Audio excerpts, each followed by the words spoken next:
You know their paintings.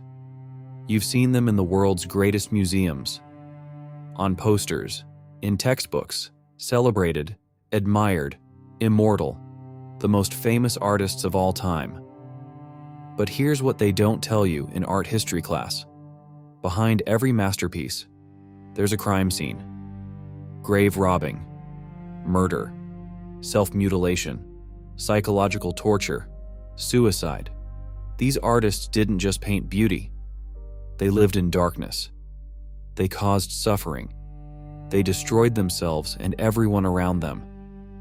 Today, we're pulling back the curtain on the most famous artists of all time, and you'll never see their paintings the same way again. Because genius and darkness, they're inseparable.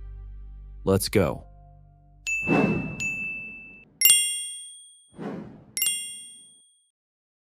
Artist number 1, Leonardo da Vinci, the grave robber. The ultimate Renaissance genius, painter of the Mona Lisa, inventor, scientist, visionary. But how did he learn to draw the human body so perfectly? He stole corpses. Florence, 1480s. He's obsessed with understanding how the human body works. But there's a problem. The Catholic Church forbids dissection. It's considered desecration of God's creation. The punishment? Excommunication. Or worse, he doesn't care. Late at night, he sneaks into hospitals, morgues, and graveyards. He bribes gravediggers. He waits for execution so he can claim the bodies. And then, in secret workshops lit by candlelight, he cuts them open. Over his lifetime, he dissects more than 30 human corpses. He draws every muscle, every organ, every bone. His sketches are so precise that medical students still use them today, 500 years later. But here's the disturbing part. He didn't just dissect adults. He dissected pregnant women to study fetuses. He opened skulls to map the brain. He spent hours with rotting flesh, documenting decay. His notebooks describe the smell, the texture, the way bodies fall apart. He created some of the most beautiful art in human history. But he did it by surrounding himself with death. The genius came at a price, and the price was paid in corpses. But it gets darker. Artist number 2, Caravaggio, the murderer. Master of light and shadow, revolutionary painter, creator of Baroque realism. Also, a violent criminal who killed a man and died on the run. Rome, 1606. He's at the height of his fame. The Pope commissions his work. Cardinals fight over his paintings. He's rich, famous, untouchable, and he's also a street brawler with a terrible temper. May 28, 1606. He gets into a fight over a tennis match. Yes, really, a tennis match. The argument escalates. Swords are drawn, and he kills a man named Ranuccio Tomassoni. Murder, in broad daylight. Witnesses everywhere. He flees Rome with a death sentence on his head. The punishment for murder? Public execution. Beheading in the town square. For the next 4 years, he's on the run. Naples, Malta, Sicily. He keeps painting, but now his work gets darker. Look at this painting. The Beheading of St. John the Baptist. Painted in Malta, 1608. See that pool of blood? Look closer. He signed his name in the blood. F. Michelangelo. Fra Michelangelo. Brother Michelangelo.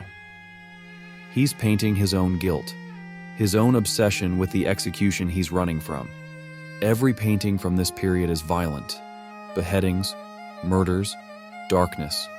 His mind is unraveling. July 18, 1610.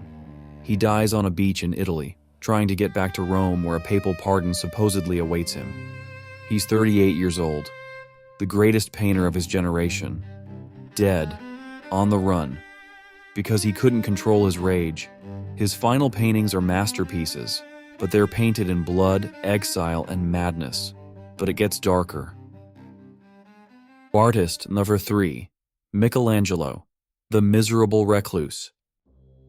The man who painted the Sistine Chapel, Sculptor of David, one of the greatest artists who ever lived and one of the most miserable human beings in history. Let me paint you a picture of his life. He was rich, insanely rich, paid fortunes by popes and princes, but he lived like a homeless person. He wore the same clothes for months until they rotted off his body.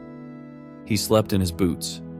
When he finally took them off, his skin came off with them.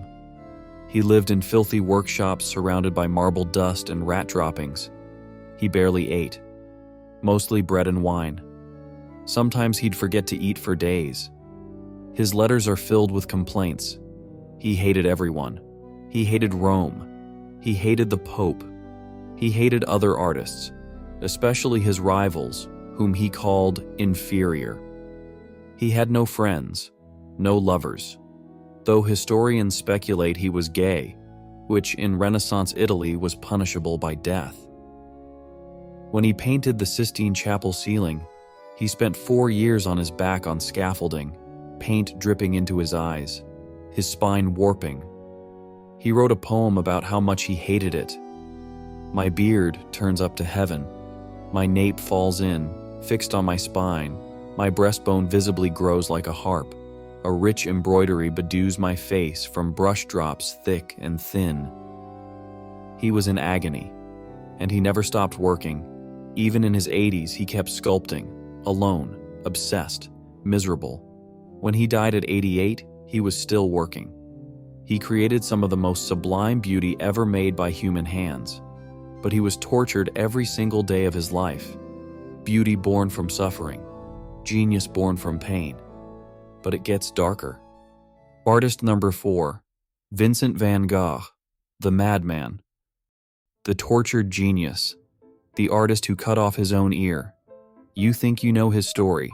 You don't. Everyone knows he was troubled. They say he was depressed. They say he struggled. That's putting it lightly. He spent time in and out of psychiatric hospitals. He had violent episodes. He heard voices. He saw things that weren't there. December 23, 1888. Arles, France. He gets into a fight with his friend, the painter Paul Gauguin. The details are unclear, but something snaps. That night he takes a razor and cuts off part of his own ear. Not a little piece, a significant chunk of his left ear. Then, and this is the part they don't tell you in school, he wraps it in newspaper, walks to a brothel, and hands it to a woman named Rachel. Keep this object carefully, he tells her. Then he goes home and nearly bleeds to death.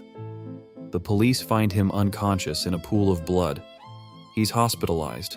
The town wants him committed permanently. They think he's dangerous. He spends the last year of his life in an asylum in Saint-Rémy. This is where he paints Starry Night and some of his most famous works. These paintings aren't beautiful despite his madness. They're beautiful because of it. The swirling skies, the distorted perspectives, the violent colors. That's not artistic choice. That's what he actually saw. July 27, 1890. He walks into a wheat field and shoots himself in the chest. He survives long enough to stumble back to his room. His brother Theo rushes to his side. His last words, "The sadness will last forever." He dies 2 days later. He's 37 years old. In his lifetime, he sold exactly 1 painting. Today, his works sell for over 100 million. He never knew. He died thinking he was a failure. The madness, the suffering, the genius, all tied together, inseparable. But it gets darker. Artist number 5, Pablo Picasso, the monster. The most famous artist of the 20th century, revolutionary, prolific, genius. Also, an absolute monster to every woman he ever knew. Let me tell you about his relationships.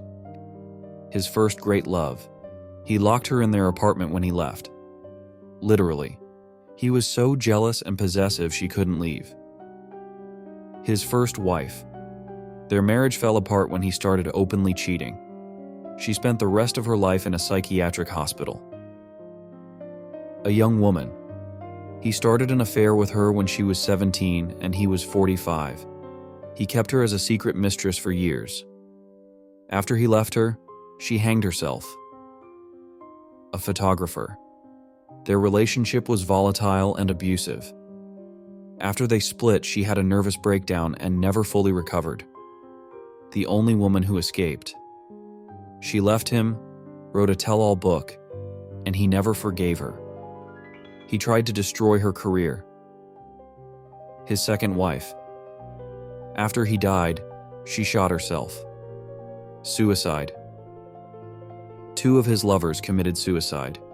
Multiple others had psychological breakdowns. And here's the really disturbing part. You can see it in his paintings. Look at how he painted these women, especially later in life. Distorted, fractured, monstrous. These aren't cubist experiments. This is how he saw women. As objects to possess, break, and discard. He once said, "There are only 2 types of women, goddesses and doormats." He treated them accordingly. He created revolutionary art that changed the world. But the cost was measured in broken lives. Genius? Yes. Monster? Also yes. Closing. The most famous artists of all time. We hang their paintings in museums. We study them in schools. We celebrate their genius. But we forget the darkness. One surrounded himself with corpses. One was a killer on the run. One lived in self-imposed misery. One's mind was unraveling. One destroyed everyone who loved him. So here's the question. Can you separate the art from the artist? Can you look at these masterpieces without thinking about the crimes? Can you admire the technique when it was painted by a murderer's hand? Can you find beauty in paintings created by men who caused so much suffering? Maybe genius requires darkness. Maybe you can't create transcendent beauty without experiencing profound suffering or causing it. Maybe the price of immortality is your humanity. These are the most famous artists of all time. And these are the secrets that made them great. If you want more dark truths about art history, hit that subscribe button, because the rabbit hole goes deeper than you think. See you in the next one.